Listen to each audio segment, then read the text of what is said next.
Jal Jeevan machine గత ప్రభుత్వం చేతకానితనం మూలంగా, అనుభవ రాహిత్యం మూలంగా, దుష్పరిపాలన మూలంగా రాష్ట్రం ఏ విధంగా నష్టపోయిందో ఈ జల్ జీవన్ మిషన్ పథకం ఒక గొప్ప ఉదాహరణ అని చెప్పేసి మనం చేస్తా ఉన్నాను.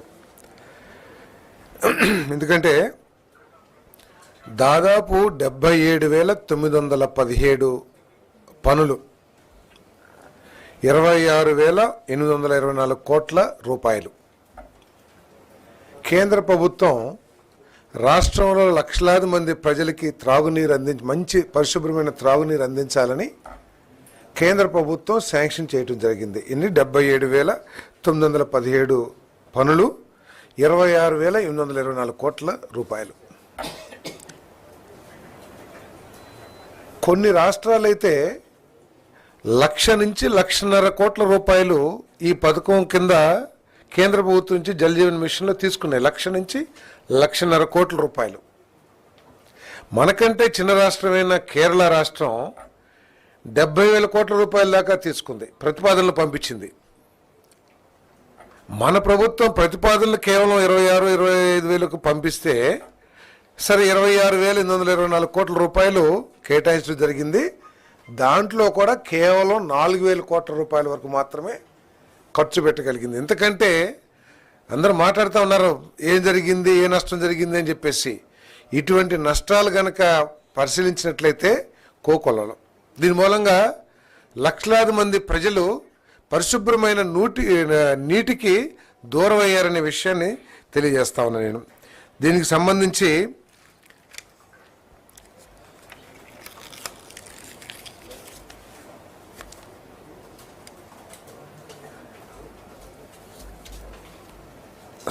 ఇప్పటి వరకు కూడా పనులు ప్రారంభించని 25% కంటే తక్కువైన పనులు 44,195 పనులు ఉన్నాయి.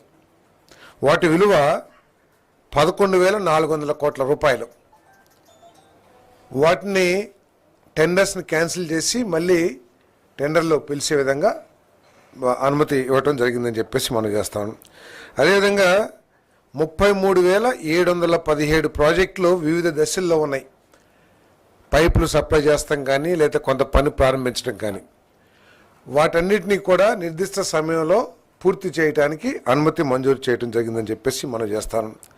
దీంట్లో ప్రధానంగా 3 ప్రాజెక్టులు, పులివెందుల్లో త్రాగునీటి ప్రాజెక్టు, అదేవిధంగా ద్రోణాచలం, ఉద్దానం. అంటే ఇక్కడ తీవ్ర నీటి సమస్యలు ఉన్నాయి కాబట్టి ఈ ప్రాజెక్ట్స్ని కంటిన్యూ చేసి కంప్లీట్ చేయాలని చెప్పేసి మరి నిర్ణయించడం జరిగింది. అదేవిధంగా అస్తవ్యస్తంగా ప్లాన్ చేయబడ్డ జల్ జీవన్ మిషన్ పనులన్నింటినీ కూడా పునః పరిశీలించి అక్కడ ప్రజల అవసరాల కోసం, తర్వాత ఒక సస్టైనబుల్ నీటి వనరుల్ని పరిశీలించి భవిష్యత్తులో ఎటువంటి సమస్య రాకోకుండా ఈ ప్రాజెక్టుల్ని మళ్ళీ తిరిగి ఎస్టిమేట్ చేయడానికి లేదా డిజైన్ చేయడానికి నిర్ణయం తీసుకుందని చెప్పేసి మనం చేస్తున్నాం. దీంట్లో గత ప్రభుత్వం ఎంత నిర్లక్ష్యంగా వ్యవహరించిందంటే ఈ జల్ జీవన్ మిషన్ యొక్క ముఖ్య ఉద్దేశం ఏంటంటే సస్టైనబుల్ వాటర్ సోర్స్, నదులు కానివ్వండి, లేకపోతే రిజర్వాయర్స్ కానివ్వండి, లేకపోతే చెరువులు కానీ సర్ఫేస్ వాటర్ కానివ్వండి, వీటి ద్వారా త్రాగునీటి వసతి ఏర్పాటు చేయాలి. ఎందుకంటే ఇది పర్మనెంట్, తర్వాత కొంత ప్యూరిటీ వాటర్ ఉంటుంది. కానీ ఈ ప్రభుత్వం బాధ్యతారహితంగా బోర్లు వేసేసి ఆ బోర్లతోనే అదే నీటిని, ఎందుకంటే ఎండిపోయే అవకాశం ఉంటుంది. సో ఇవన్నీ కూడా ఆలోచన చేయకోకుండా చేయటం ఈ జల్ జీవన్ మిషన్ని పూర్తిగా వినియోగించుకోలేకపోవటం గత ప్రభుత్వం యొక్క ఫెయిల్యూర్ అని చెప్పేసి కూడా నేను మనవి చేస్తా ఉన్నాను. తర్వాత అత్యంత ముఖ్యమైన నిర్ణయాలు ఏమిటంటే అమరావతి, ఇప్పటి వరకు డోలాయమానంలో ఉన్న అమరావతి గత ప్రభుత్వ నిర్వాహకం మూలంగా కానివ్వండి, తీసుకున్న అసంబద్ధ నిర్ణయాల మూలంగా కానివ్వండి, ఈ రాష్ట్రానికి రాజధాని లేకుండా పోయిన విషయం రాష్ట్ర ప్రజలందరూ కూడా తెలుసు. ఈ కూటమి ప్రభుత్వం, చంద్రబాబు నాయుడు గారి నాయకత్వంలోని ప్రభుత్వం ఈ అమరావతిని ఇంటర్నేషనల్ స్టాండర్డ్స్తో తెలుగు వారందరూ కూడా, ఆంధ్రప్రదేశ్లో తెలుగు వారందరూ కూడా గర్వపడే విధంగా 3 సంవత్సరాల్లో పూర్తి చేయాలని కట్టుబడి ఉందని చెప్పేసి మీకు మనవి చేస్తా ఉన్నాను. దాంట్లో భాగంగానే మరి ఇప్పటికే వరల్డ్ బ్యాంకు, ఏడీబీ నిధులు మన లోన్ను శాంక్షన్ చేయటం, అదేవిధంగా హట్కో ద్వారా 11,000 కోట్ల రూపాయలు, మరి కేఎఫ్డబ్ల్యూ జర్మనీ ఫైనాన్స్ కంపెనీ, ఆ కంపెనీ ద్వారా ఒక 5,000 కోట్ల రూపాయలు రుణాలు తీసుకుంటానికి ఏపీసీఐడిఏకి ప్రభుత్వం ఆమోదం తెలిపింది, పర్మిషన్ ఇచ్చింది. ఈ నిధులతో 45 పనుల్ని, ఇంజనీరింగ్ పనుల్ని, దాంట్లో ఐఏఎస్ ఆఫీసర్స్ క్వార్టర్స్ కానివ్వండి, గస్టెడ్ ఆఫీసర్స్ క్వార్టర్స్ కానివ్వండి, క్లాస్ 4 ఎంప్లాయీస్ క్వార్టర్స్ కానివ్వండి, అదేవిధంగా ఈ ఫ్లడ్ మిటికేషన్ వరద నివారణ కార్యక్రమాలు కానివ్వండి, ఇంకా రోడ్స్, ఇన్ఫ్రాస్ట్రక్చర్, వీటన్నిటికీ 45 పనులు వాల్యూ 33,137.98 కోట్ల రూపాయలతో చేపట్టడానికి ప్రభుత్వం ఏపీసీఐడిఏకి అనుమతి మంజూరు చేసిందని చెప్పేసి నేను మనవి చేస్తాను. అదేవిధంగా ఏపీ రియల్ ఎస్టేట్ అప్పీలేట్ ట్రిబ్యునల్లో 14 పోస్టుల మంజూరు కోసం చేసిన ప్రతిపాదనను కూడా కేబినెట్ ఆమోదించిందని చెప్పేసి తెలియజేస్తా ఉన్నాను నేను. అదేవిధంగా గ్రామకంఠం భూముల సర్వే మరియు రికార్డింగ్, గత ప్రభుత్వం 6,688 గ్రామాల్లో రీసర్వే చేస్తే దాదాపు 1,95,000 గ్రీవెన్సెస్ ప్రభుత్వానికి వచ్చినాయి. దాంట్లో 48,899 స్ప్లిట్టింగ్ కోసం, అంటే జాయింట్ ల్యాండ్ పార్సల్ మ్యాప్స్ ఏదైతే ఉన్నాయో వాటిని స్ప్లిట్టింగ్ అంటే సబ్ డివిజన్ చేయటం కోసం అర్జీలు రావటం జరిగింది. వాటికి నిర్దిష్ట సమయం లోపల వాటిని సబ్ డివిజన్ చేసేసి దానికి 550 రూపాయలు ఫీజు చెల్లించాలి. ఆ ఫీజు చెల్లించుకోకుండా తీసుకున్న నిర్ణయాన్ని కేబినెట్ ఆమోదించిందని చెప్పేసి మనం చేస్తాను.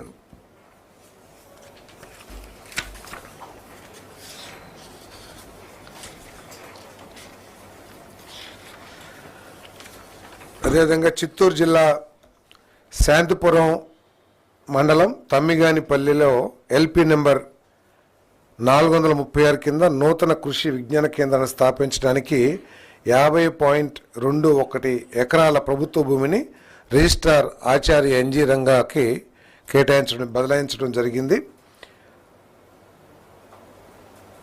జిఓఎంఎస్ నెంబర్ 571 డేటెడ్ 14/9/2012 ప్రకారం సాధారణ షరతులకు లోబడి ఉచితంగా బదిలీ చేసే ప్రతిపాదనని కేబినెట్ ఆమోదించింది. అదేవిధంగా ఈఎస్ఐ కోసం employees state insurance కార్పొరేషన్కు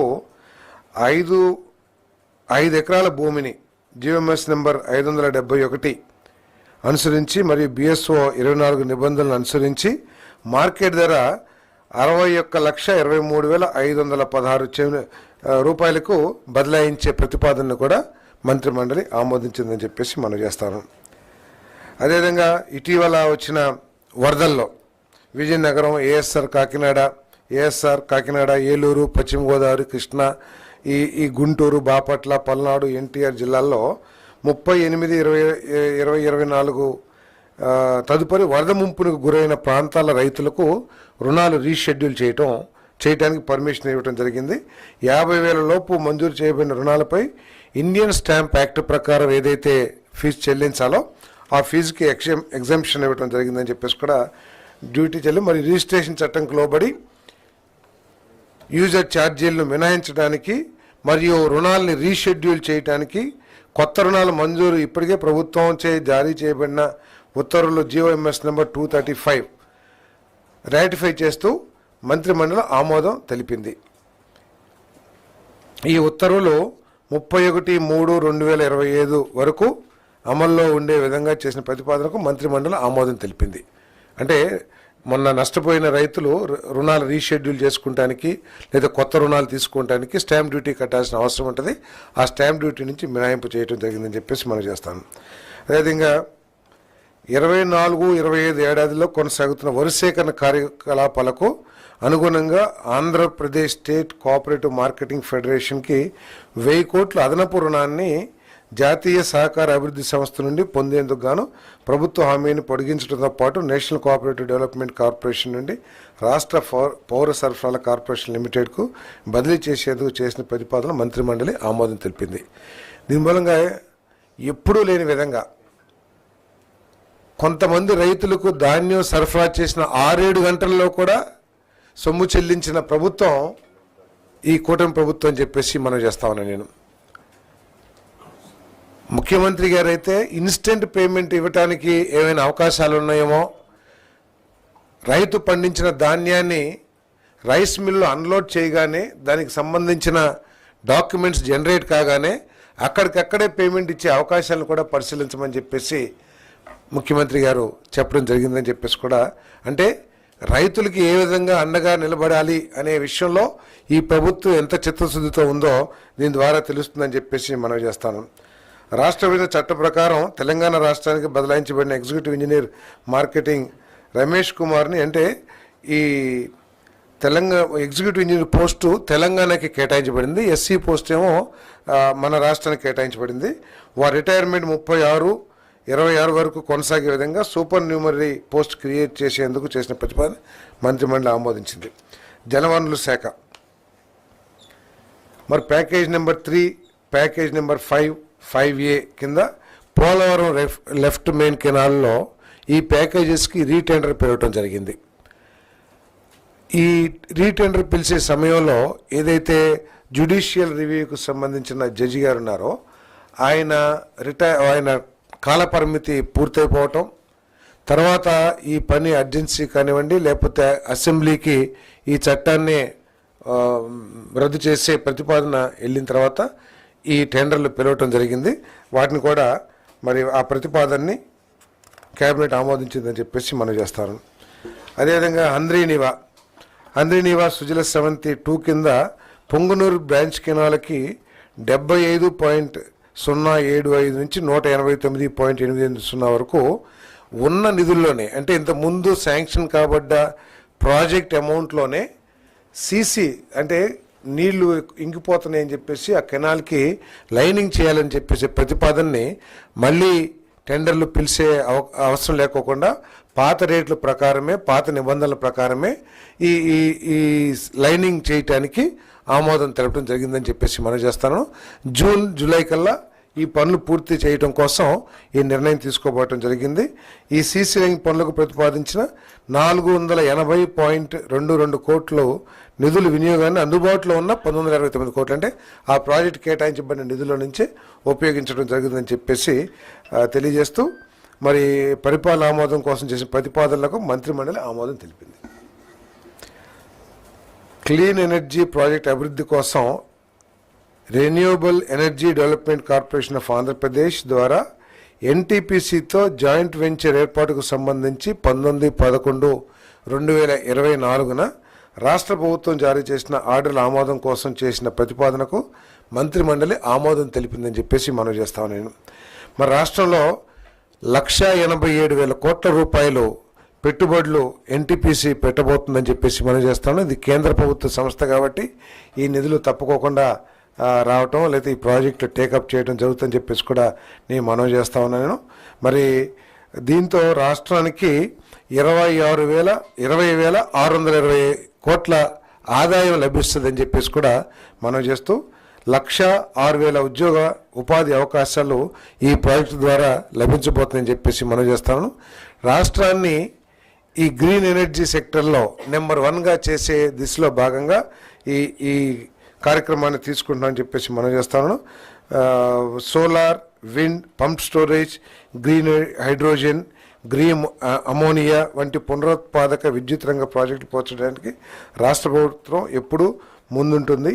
integrated clean energy పాలసీలో భాగంగా వచ్చే 5 ఏళ్లలో 78.5 గిగావాట్ల solar power, 35 gigawatts wind power, 22 gigawatts pump storage, 1.5 MMTPA green hydrogen ఉత్పత్తి సాధించాలని ప్రభుత్వం లక్ష్యంగా పెట్టుకుందని చెప్పేసి మనం చేస్తాను. నేను మరి అదేవిధంగా గతంలో 2014-2019 మధ్యలో ఆనాటి చంద్రబాబు నాయుడు గారి ప్రభుత్వం ఇంటర్మీడియట్ విద్యార్థులకు కూడా మధ్యాహ్న భోజన పథకం అమలు చేసింది.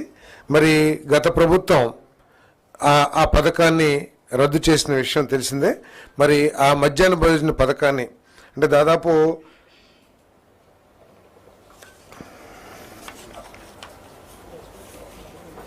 475 గవర్నమెంట్ జూనియర్ కాలేజెస్లో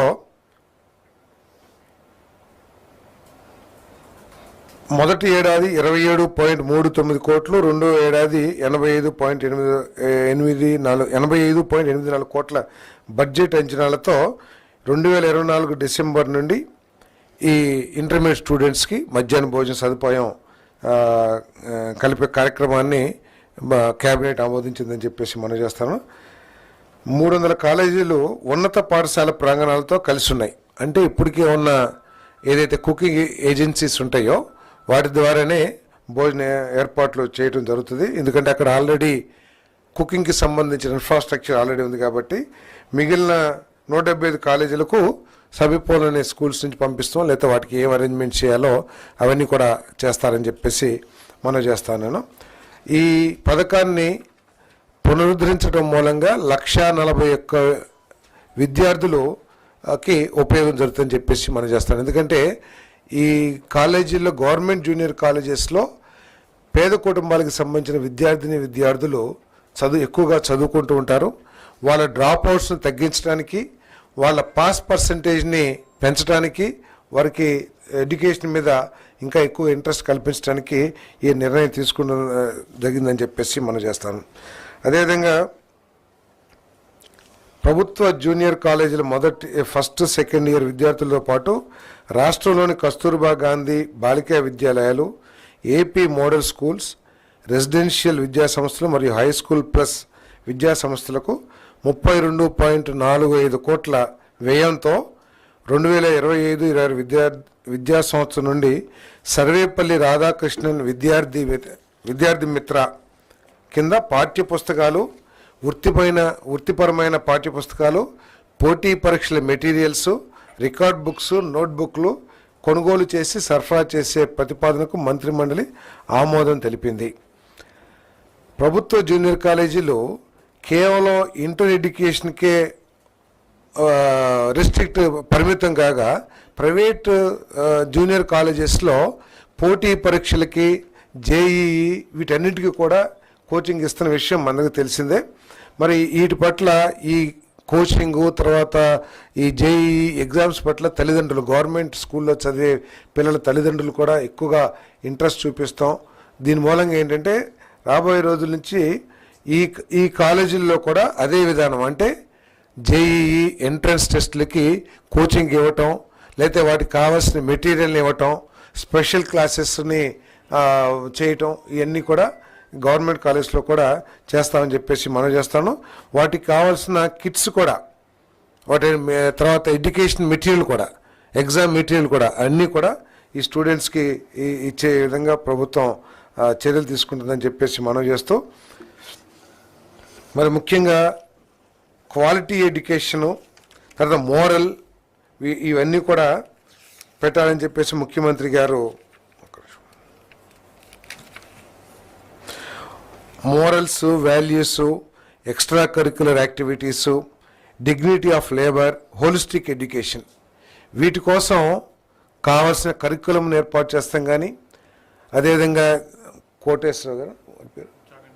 చాగంటి కోటేశ్వరరావు గారు ఎవరైతే అడ్వైజర్ ఉన్నారో వారితో ప్రత్యేకంగా ఈ మోరల్స్ మీద, వీటి మీద కూడా ఉపన్యాసాలు ఇప్పించాలని చెప్పేసి కూడా ప్రభుత్వం నిర్ణయించింది. మరి ముఖ్యమంత్రి గారు ప్రత్యేకంగా ఈ ఇంటిగ్రేట్ చేయాలని, అంటే మన అంగన్వాడీ ప్రైమరీ, అదేవిధంగా ప్రైమరీ హై స్కూల్ ఇంటర్మీడియట్, వీటన్నిటిని కూడా ఎక్కడో గ్యాప్ ఉంది, వీటన్నిటిని కూడా ఇంటిగ్రేట్ చేస్తూ వాల్యూ ఎడ్యుకేషన్ మన పిల్లలకి అందించాలి అనే లక్ష్యంతో మీరందరూ కూడా డిజైన్ చేయమని చెప్పేసి కూడా విద్యాశాఖని ఆదేశించడం జరిగిందని చెప్పేసి కూడా మనం చేస్తా ఉన్నాం.